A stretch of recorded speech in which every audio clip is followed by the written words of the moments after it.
Hi, Lesley Logan. Let's talk about jackknife and getting overhead in jackknife. If you struggle with this, you are so not alone. I'm actually really excited to talk about this because I actually think jackknife is one of the best ways to get in any overhead exercise. And Joe gave us his own way of doing it. He actually gave us this opportunity to use a little bit of momentum. So we're going to get into the struggles you might have with jackknife and why that might be the case. I actually do have a couple workshops on OPC about bottoms up, overhead exercises. And so what I highly recommend is if this is something of interest to you, two ways of doing this. You can go to onlinepilatesclasses.com, you can go to our workshops, and you can actually get the bottoms up workshop. That would be the best one.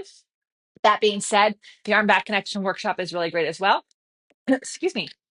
And if you can join us on tour, our summer and winter tours often have the bottoms up and the jackknife, the arm back connection workshop. And so both of those workshops be great and you can do them in person. So go to opc.me/tour to join us in person. We have 15 cities that are available.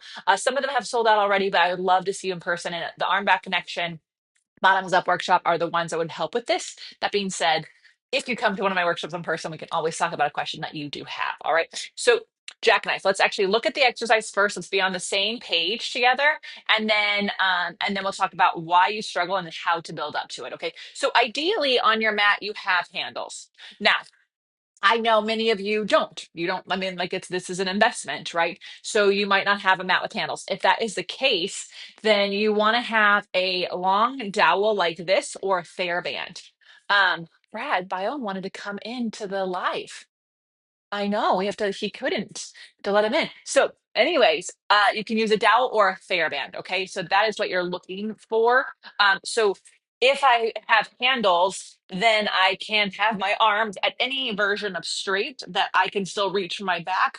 I can go overhead parallel to the floor, then up toes over the eyes. And then I roll down, and this is key. Roll down with the toes over the eyes. It helps stretch the back. And then you lower the legs, only as low as you need to. We don't want to arch the back up, okay? If you don't have handles, your jackknife, hi, buddy, your jackknife, come on in, bud. Hi. Am I doing Pilates? Yes, I'm on the ground. This is Bayonne, everyone. That's you're seeing Bayonne's fast. Okay, bud. Okay. So if you don't have handles, what you can use is a dowel. You want it to be the length of a yard. You can push into it, take the legs overhead and look, I can push down into this dowel so I can get that arm back connection.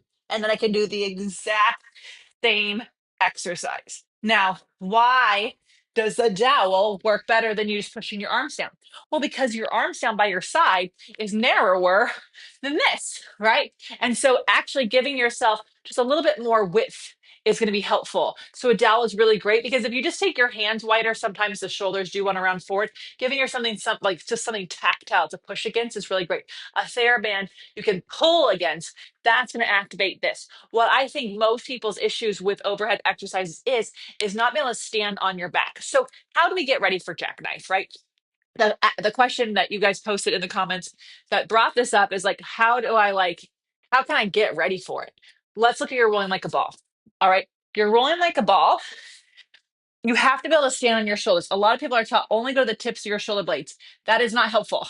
In fact, that keeps you safe in air quotes for and you're in a group class and you're brand new. But in general, you do need to be rolling onto your shoulders. And so what I want people to do is roll like a ball, get on those shoulders, and then come back up without their feet touching.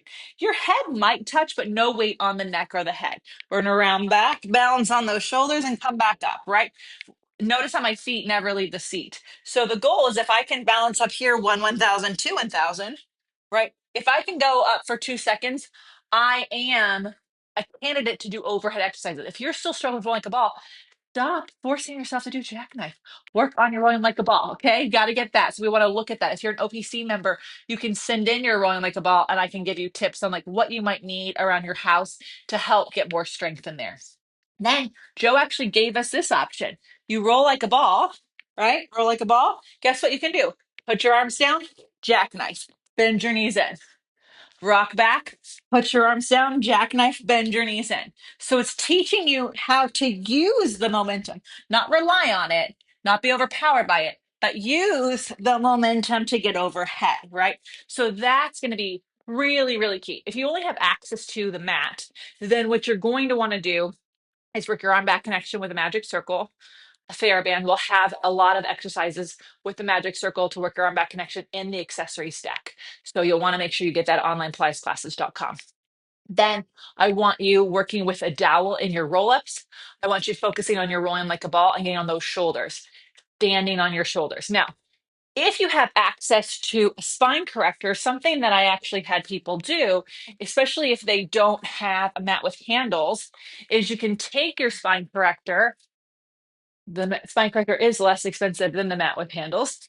So if you take your spine corrector, you can place your head at the spine corrector. Then I can use the handles. Now, we don't ever want to pull down. We're always reaching up. So what's cool about this is you're not going to pull down because that's not going to feel good on your head. You're going to kind of pull on the handles wide. It's going to get more within your back. And then you can practice that jackknife, right? And then I can pull the handles apart to roll it all the way down. So that's a really good way. Another way to prepare yourself for jackknife is to put your hips up on something.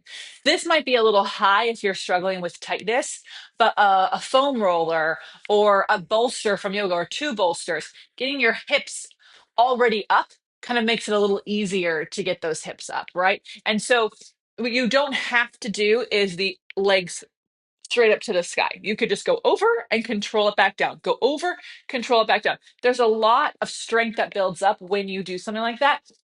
And then something that if you have access to a Cadillac or a tower, I'd want you working with tower on the Cadillac for sure. It's really going to be helpful. Breathing on the Cadillac. It's going to be really helpful. Leg springs in the air. Super, super helpful because the mat work is where we want to learn everything first since it's a non-moving platform. But we're going to need some springs sometimes to teach us the connections that we need so we can do things better on the mat. Always going back to how we can do things on the mat. If you're not doing things on the mat, you're not really challenging yourself to see what you're super capable of, right? So I really firmly believe that everyone has to have a mat practice. And if you only have a mat practice, congratulations, you're doing the hardest thing. And if you're an OPC member, I can take a look at any mat exercise you struggle with and give you some home exercises to make those things more accessible. So those are my tips for getting something out of your jackknife if you're struggling with it. There's obviously more that could be going on. I'd have to see you do it. So if you're an OPC member, you can submit yourself doing jackknife and I can take a look. Oftentimes people are looking down or they lose their inner thigh connection or they lose their tall back. And so they start to arch their back because they start to their legs around. So sometimes it's just as simple as just being aware of what's going on in your body. Any questions, Brad? Oh, yes, spine corrector is a great way. Couple comments. What else, Brad?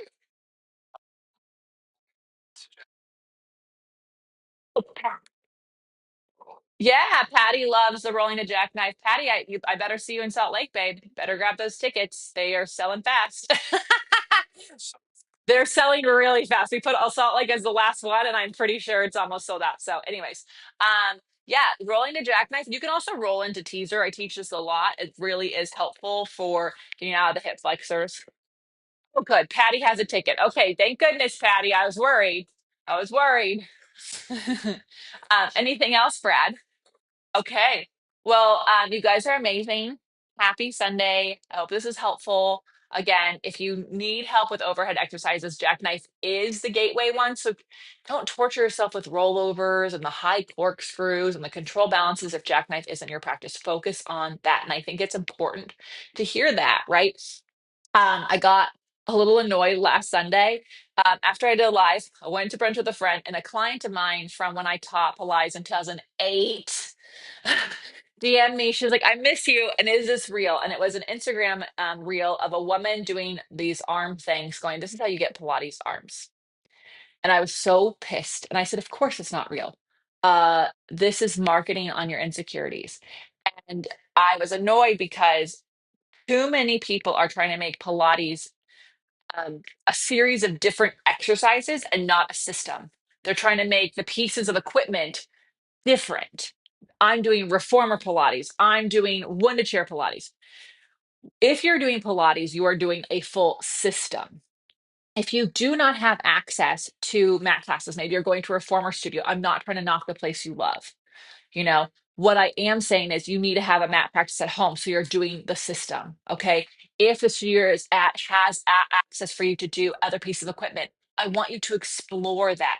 It's part of it. Not every exercise is for everybody. And that's also important, right? But there is no such thing as Pilates arms. Honestly, the closest thing to that is if you have arms and you're doing Pilates, congratulations, Pilates arms. But then I don't want to hurt the people who are missing an arm or don't have arms. They could still do Pilates, right?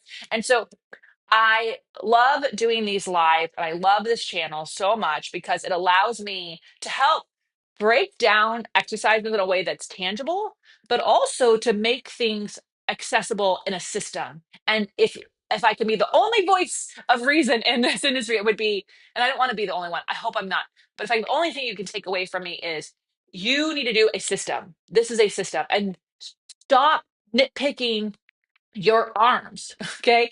Work your whole body. It will get stronger, more agile, have better balance, right? But you don't do Pilates for the arms. Do Pilates because of the health of it, because you want to do fun things, right? Brad and I went on a hike yesterday and I literally, my foot slid. And because of Pilates, my core, like, I didn't even fall down, right? That's why I do Pilates. And no, there's not one exercise that's my hiking exercise. It's the whole series. It's doing the whole system. It's doing some one to chair asymmetrical stuff. It's doing some reformer, knee stretches, knees off, doing something dynamic, but it's also doing some ladder barrel stuff, right? So find a way to do the Pilates as a system. Go to a studio for a reformer class, have a mat practice at home. Teachers, if you are watching this, I'm looking you dead in the eye. You do not do enough Pilates for yourself. And that is why you're tired and burning out and also thinking that you need to do Pilates arms. No, you need to take time for you. And no one said you have to do an hour of Pilates a day. That is BS. You can do 15 minutes. That's 1% of your day. You can do 30 minutes. The reason OPC's classes are 30 minutes or 45 minutes is one, science around cortisol levels for women over 40. Two, we believe finishing is optional. So please do yourself a favor. Don't fall for the fancy marketing, right? Or the clickbait toning exercises and do Pilates as a system for your body and you will get stronger. Keep asking questions. If you're OPC, show me a video of you doing exercise because we can make your practice stronger each and every day together. Thank you so much. My rant is over. Maybe after every question I'll go on a rant at the end, but but I really believe I really don't want you being lied to and sold at. That is annoying. And OPC would be probably more popular if I said, do these exercises and you'll lose weight, but that would be a lie. There's not a single Pilates studio out there that can help you lose weight unless they're also looking at your hormones. They're also nutritionists that are specialized in what your body needs. And you are doing a bunch of stuff in zone two. Like there's no one. So don't let them lie to you. Do Pilates because it's going to help you with longevity in this life. And that's what we want, right? To be able to like get old and have fun doing it. All right. I love you all. Happy Sunday. I'm good. Brad's smiling back there and grinning. So he's clearly talking to all of you. Have a good day. See you next week.